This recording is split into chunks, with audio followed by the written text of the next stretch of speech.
From the News Channel 5 Network, this is Morning Line with Nick Barris.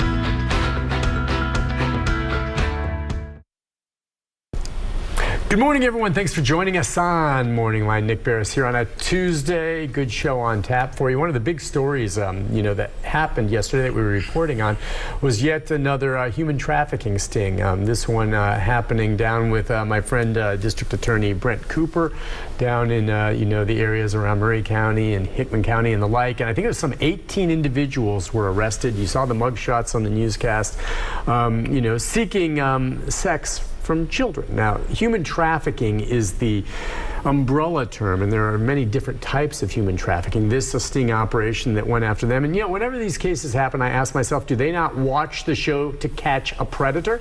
Have you watched it? All right. These sting operations, they happen. They happen. What that tells me is the urge among these suspects to have sex with the children is so great that their brain falls out of their head. It's just disturbing, and it continues to happen. But the good news here in Tennessee is that it's a priority for the TBI, human trafficking in general. And they do a very good job, I think, going after this and trying to get these folks off the street and to protect the victims. So we're going to talk about that for the first half of the program this morning. And then later, we're going to talk about the victim side of things with another guest who's going to join us by Zoom. But this morning in studio is TBI Assistant Special Agent in Charge, Jeremy Lofquest. Good morning to you, sir. Good morning. Thank you for coming on. Thank you for having me. Hit that right? Does anyone watch To Catch a Predator? And look, everyone knows stings happen. We do it on the news. It's a national news program and all of this, and yet you guys keep making busts. Yes, sir. It's still amazing. I've been doing this for a little while, but the numbers that we see, and it happens over and over. I know it's set up through stings, obviously. Yeah. Maybe walk us through a bit on the one I was just talking about that went public this week.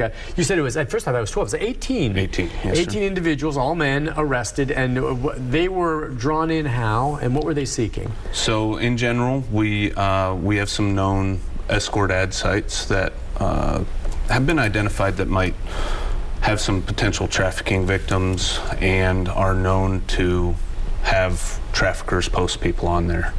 So we go ahead and post an ad posing as a juvenile undercover Standard female, stuff, right? Yeah. And then they call the number on there, and we build a case from there.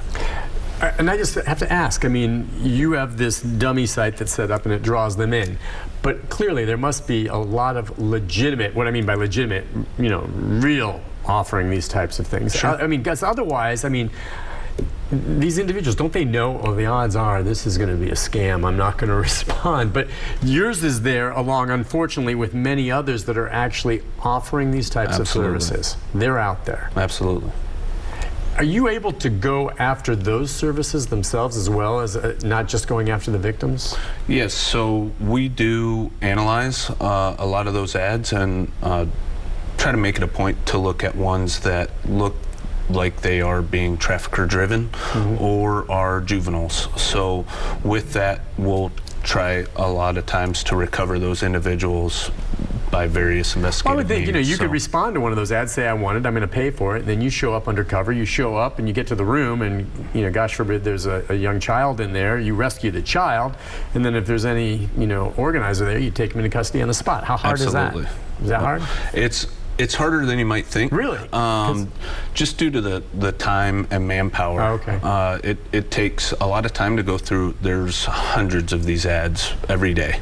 So to go through all these ads and then identify the ones that we can target ourselves to go after, and then there's some operational planning that goes into that, and the manpower issue too. So of course. all of that kind of plays into what else we have going on at that time. But that's always been a priority for us, and we're still pushing and working those long days to get there. So. Well, and as you say, other stuff you're doing, I guess we should maybe clarify for the viewers some that TBI sex trafficking, okay, but there's also human trafficking, and that's an umbrella term. I think a lot of people go instantly to sex trafficking, maybe prostitution or the children involved, but it's more than that. You were talking about how there's human trafficking dealing with labor, forced labor, and can you kind of talk about how this is an overview and what comes under it? So human trafficking, like you said, is kind of an umbrella term. You've got several different aspects, one being the juvenile sex trafficking that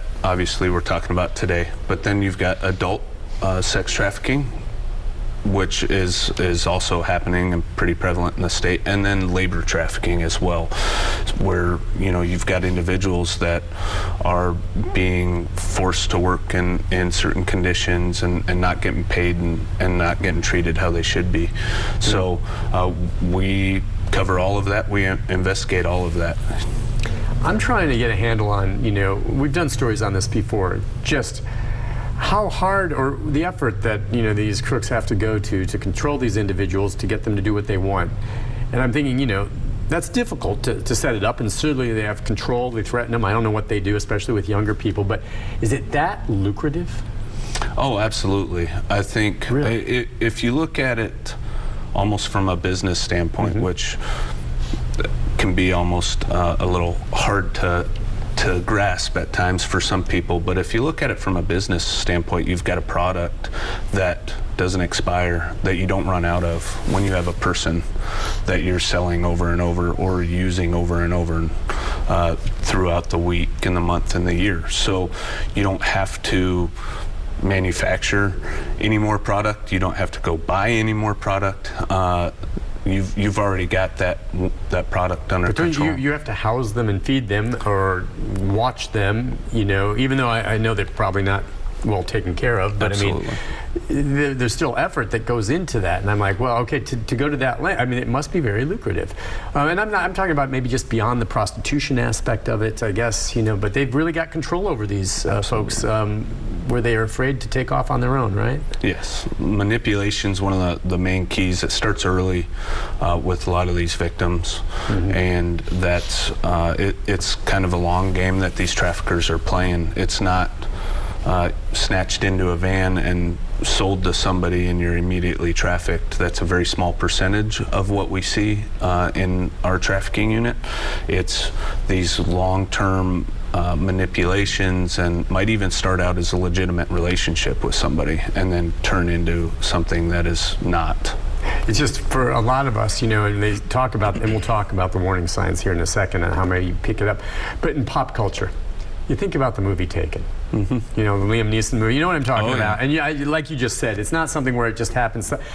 I'm just curious, a show like that, which I know it's Hollywood, is there any truth to that at all?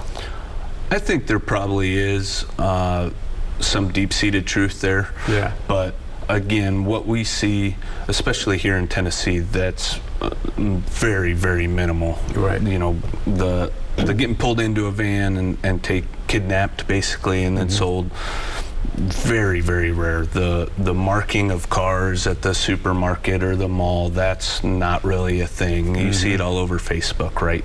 That's not how traffickers are getting their victims. Right. So it's like I said, it usually starts either online or an in-person relationship, or there's a vulnerable population that's getting targeted, like runaways or something like that, that these traffickers are master manipulators, and they're being able to prey upon those and find those people that have a weakness somewhere, or have not necessarily a weakness, but an angle to be able to take advantage of. Yeah, where you can hold them against their will. Absolutely. I know then you go after the folks that are doing that, and you can try to catch them. That would be the key, is to get them. So a lot of people were wondering yesterday when they saw those 18 arrested, typically how does that play out for them legally? I would think at this point, you caught them before the act occurred. Not that they probably haven't done something like this before, but you've caught them before the act occurred. I think bad enough are those mugshots that have been plastered all over the media, in terms of every single one of those individuals is now stigmatized. I don't know whether they care or not, depending on what their career is. But what kind of punishment do they face? The ones that were arrested yesterday for responding to your ad. Sure. So I'm not a lawyer either, but my understanding on those that were charged with patronizing or solicitation are looking at around a C felony. So that's some pretty serious, 10-ish Now, years. if it's a first-time offense, you think most of those arrested yesterday, even if it was their first offense, depending on what kind of legal representation they can afford, are going to do some jail time? I would think so, but that's not necessarily up to me, right? That'd be with the DA's office. Okay, and after when they're arrested there on the spot, do they get processed and then released with, the agreement that they have to come back or posting a bond, or when they're caught, do some of them immediately go to a lockup? So they're all arrested and go to jail. Okay. From the minute we come in contact with them. Point. Our partners down there, Spring Hill, arrested every one of those individuals, and they went to Murray County Jail that night and they get got due a bond process set. like anyone else. Yes. They're going to get a bond, and if they can post the bond, then they would get out. But Yes, sir. they're going to, because a lot of people are like, well, it's just another slap on the wrist. Oh, no, it's pretty serious stuff. You say C felony. Yeah, we have some of the strictest trafficking laws that I'm aware of, especially in the region. You can get all the way up to an A felony for trafficking. Gotcha. Listen, we're going to take a break. When we come back, we'll take a few phone calls for you. And while you're not directly involved with it, we talk about how children are often involved with this. And, I guess I suspected as much, but I'm surprised to hear that, some of the children in this sex trade can be as young as 5, 6 years of age, which is just absolutely horrible. And, of course, we've got this case that's open right now, and all options are a possibility with Summer Wells in East Tennessee. That and other cases that have been brought up. I may have your thoughts on that as well when we come back, and we'll take some calls. So stay with us on that. We'll be right back after this.